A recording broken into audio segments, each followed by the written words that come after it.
Welcome to the deep dive. Today, we've got a really interesting set of sources. We're doing an intertextual look, basically comparing 12 biblical verses, all zeroing in on divine judgment. And the big question, the goal here, is clarity. Is judgment just this one big event at the end? Or, are there specific instances, specific people targeted before that within history? Right. And getting that clarity meant digging into some specific source materials. We leaned heavily on the Charles Thomson Septuagint from 1808. It's an older translation, but we backed it up with very literal ones like Young's Literal and Rotherham's Emphasized Bible. Why those specifically? Because they focus on word-for-word precision. That helps separate general ideas of goodness, tzedakah, from the more active legal term for justice, mishpat. It's really crucial for this question. Okay. And what emerged pretty clearly, actually, is this coherent, two-tiered structure for how judgment works in these texts. 2 tiers. Okay, let's unpack that. Tier 1. That sounds like the standard view, maybe. That's right. Tier 1 is the general rule. Patience. It's what most people think of. Matthew 13.30 lays it out. The wheat and the tares, the good and the evil, they're supposed to, quote, grow together until the harvest. And that harvest is the end of the world scenario. Final. Global. Exactly, a final sorting. So for most people, most situations, the default is patience. And the instruction that goes along with that for the faithful is endurance. You see it in Matthew 24, Mark 13. You endure to the telos, the end, to be saved. Okay. That seems clear enough. But we all know the stories, right? The sources also have these moments of immediate judgment, fire and brimstone stuff, verdicts handed down right then and there. Doesn't that kind of clash with the whole wheat to the harvest idea? How does that fit? That's where tier 2 comes in, the exception. Or maybe better put, the targeted strike. This is where mishpat, that active, decisive justice, gets deployed.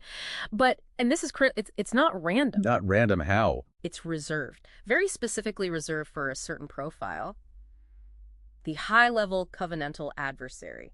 We're talking about someone usually in a position of institutional power who isn't just generally immoral, but is actively, existentially threatening the divine plan or its messengers. So not just any bad guy. This is about power structures. Someone using their position to fight back against the divine message. Precisely. Think kings, councils, ruling bodies. Look at King Ahab in 1 Kings. He literally says he hates the prophet Micaiah because Micaiah only brings bad news, speaks the truth against him. Right. Or the Sanhedrin in Acts explicitly ordering the apostles to stop teaching. It's that active opposition, that abuse of authority to silence the divine herald that triggers this tier 2 response. And there's a legal logic to it. It's not just God getting angry. No, it's framed as moral causality. Proverbs 22 talks about sowing injustice leading to reaping vanity. But when it reaches the level of systemic corruption, like Jehu citing the whoredoms and witchcrafts of Jezebel's house, her whole system, in 2 Kings, the patience runs out. The judgment becomes immediate. Like with Ahab seeing Elijah and just knowing. Knowing his time is up, exactly. 1 Kings 21 shows that vividly. Ahab sees Elijah and basically says, "You found me, my enemy." He knows the verdict is coming now. It's a decisive, you might say surgical, strike within history. Not waiting for the harvest. Wow. Okay, so pulling this together then, for you listening, trying to square these different kinds of judgment texts, Yeah. the answer from these sources seems to be a pretty strong yes. Targeted judgments, DO, happen within history. Yeah. Against specific kinds of adversaries. Yes. Unequivocally, according to this analysis, these specific high-level figures who leverage power against the divine plan face judgment before the final universal event.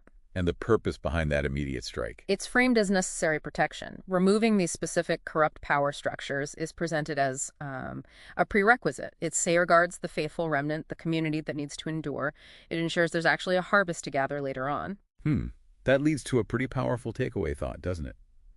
If this system, as described here, reserves its quickest, sharpest judgment, not just for general bad behavior, but specifically for those using institutional power to persecute and silence truth.